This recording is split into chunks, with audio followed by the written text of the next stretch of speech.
अब की बार 400 पार అంది బీజేపీ పార్టీ.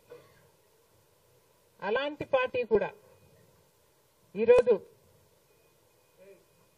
చిటికలు పడేటట్టు చేయగలిగింది రాహుల్ గాంధీ గారు, ఇండియా బ్లాక్.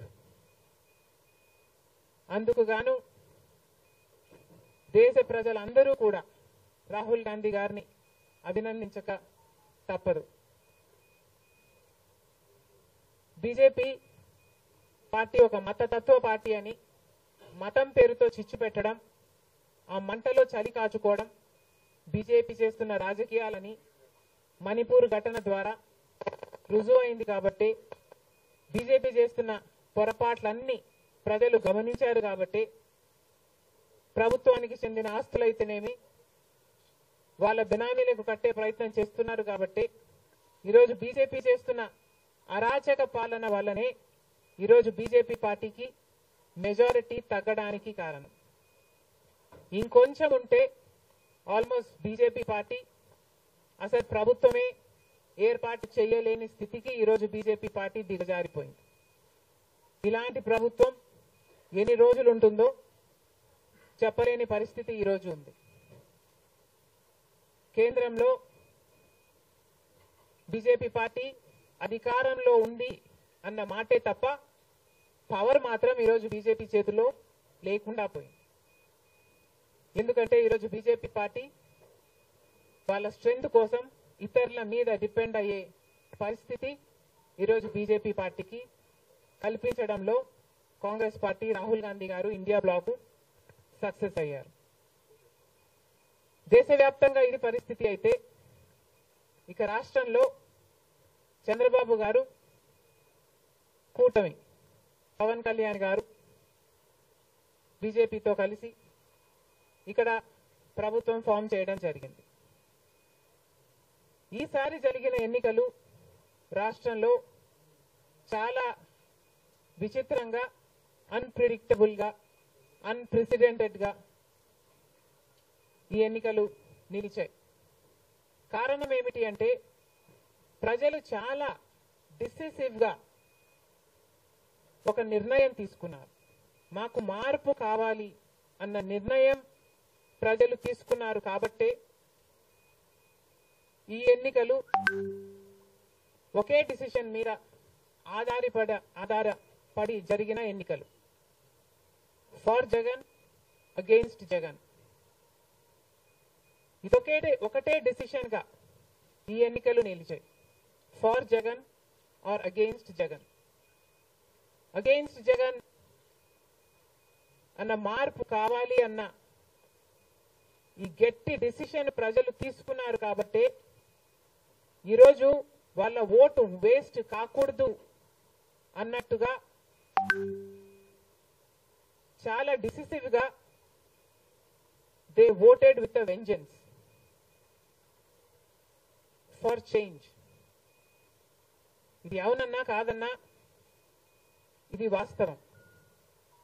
అంత గట్టి నిర్ణయం ప్రజలు తీసుకుని మార్పు కావాలి అన్న అంత గట్టి డిసిజన్ తీసుకున్నారు. కాబట్టి ఇన్ ద ప్రాసెస్ ఈరోజు కాంగ్రెస్ పార్టీ కూడా అనుకున్న మేరకు పర్ఫామ్ చేయలేకపోయింది. కాంగ్రెస్ పార్టీ కూడా కేవలం నెల రోజుల ముందు సర్వే చేస్తే Congress party vote share between 6 to 7% ఉంది. దాన్ని మేము కష్టపడి పనిచేస్తే నేనే స్వయంగా 64 కాన్స్టిట్యుయెన్సీల్లో క్యాంపెయిన్ చేయడం కూడా జరిగింది. వీటన్నిటితో కనీసం 8% దాటుతుంది అని కాంగ్రెస్ పార్టీ ధీమాగా ఉంటే అది కూడా జరగలేదు. కారణం ఏమిటి అంటే ప్రజలు చాలా డిసిసివ్ గా వాళ్ళ ఓటు వేస్ట్ కాకూడదు, ప్రభుత్వం ఎలాగైనా మారాలి, మేము మార్చాలి అన్న డిసిషన్ తీసుకున్నారు. కాబట్టి ప్రజలు కాంగ్రెస్ పార్టీకి కూడా ఓటు వేయడానికి ఆలోచన చేయడం జరిగింది. ఏది ఏమైనా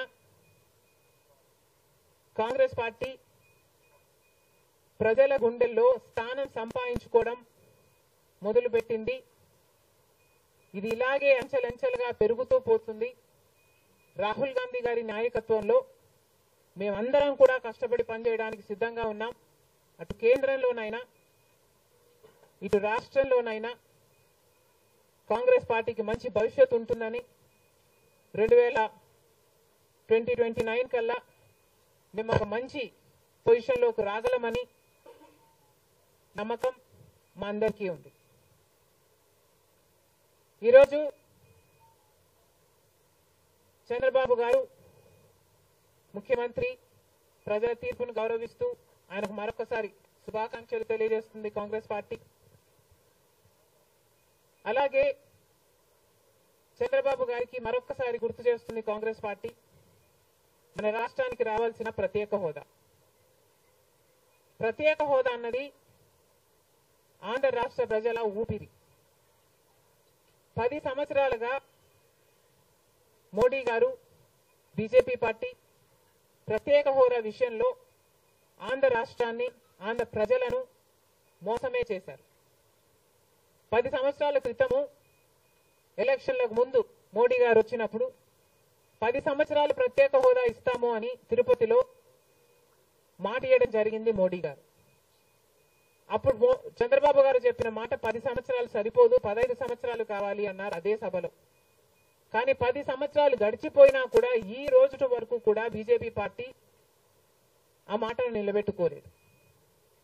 కానీ ఇప్పుడు చంద్రబాబు గారు మద్దతు ఇస్తున్నారు కాబట్టి బీజేపీ పార్టీ అధికారంలో నిలబడింది. ఈ విషయం మోడీ గారు గుర్తుపెట్టుకోవాలి.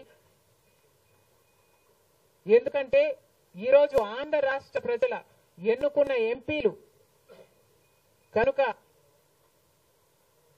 బీజేపీ పార్టీకి చంద్రబాబు గారు మద్దతు ఇవ్వకపోయి ఉంటే అసలు బీజేపీ పార్టీ అధికారంలో ఉండే ప్రసక్తే లేదు. ఈరోజు బీజేపీ పార్టీ అధికారంలో ఉంది అంటే దానికి కారణం ఆంధ్ర రాష్ట్ర ప్రజలు అని మోడీ ఇప్పటికైనా గమనించాలి. చంద్రబాబు గారికి మరొకసారి గుర్తు చేస్తున్నాం. చంద్రబాబు గారు బీజేపీ పార్టీతో ఎలక్షన్లకు ముందు పొత్తు పెట్టుకుంటున్నప్పుడే కాంగ్రెస్ పార్టీ పదే పదే చెప్పడం జరిగింది. ఒక్క మాట అయినా తీసుకోకుండా, కండిషనల్ సపోర్ట్ అయినా మీరు ఎక్స్టెండ్ చేయకుండా, మీరు బేషరతుగా స్పెషల్ స్టేటస్ అన్న కండిషన్ పెట్టకుండానే మీరు బీజేపీ పార్టీకి ఎందుకు అలయన్స్ పెట్టుకున్నారు చంద్రబాబు గారు అని అప్పుడు ప్రశ్నించడం జరిగింది. ఇప్పుడు మళ్ళీ బీజేపీ పార్టీ చంద్రబాబు గారిని డిమాండ్ చేస్తుంది. ఇప్పుడు మళ్ళీ కాంగ్రెస్ పార్టీ చంద్రబాబు గారిని డిమాండ్ చేస్తుంది. బికాస్ మీరిచ్చిన ఎంపీల వల్ల ఆంధ్ర రాష్ట్ర ప్రజలు ఎన్నికైన ఎంపీలను మీరు బీజేపీ పార్టీకి ఇచ్చారు కాబట్టి ఈరోజు బీజేపీ పార్టీ అధికారంలో ఉంది కాబట్టి చంద్రబాబు గారు ఈ విషయాన్ని గుర్తుపెట్టుకొని ఇప్పటికైనా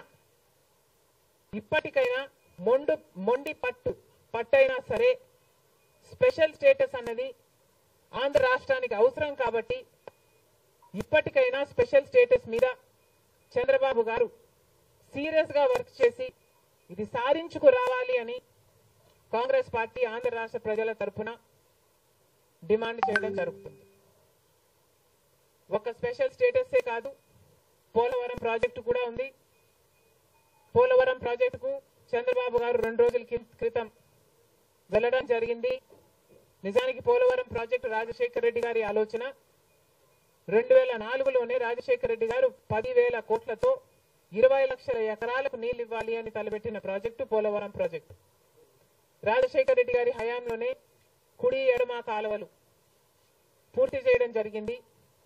ఆ కాంగ్రెస్ హయాంలోనే 4,500 కోట్లు అంటే దాదాపుగా 40% పనులు పూర్తి చేయడం కూడా జరిగింది. కానీ తర్వాత అధికారంలోకి వచ్చిన చంద్రబాబు గారు పోలవరం ప్రాజెక్టు కాస్టును అమాంతంగా 29,000 కోట్లకు పెంచారు. కానీ పనులు మాత్రం పూర్తయినట్టు ఎక్కడా కనిపించలేదు.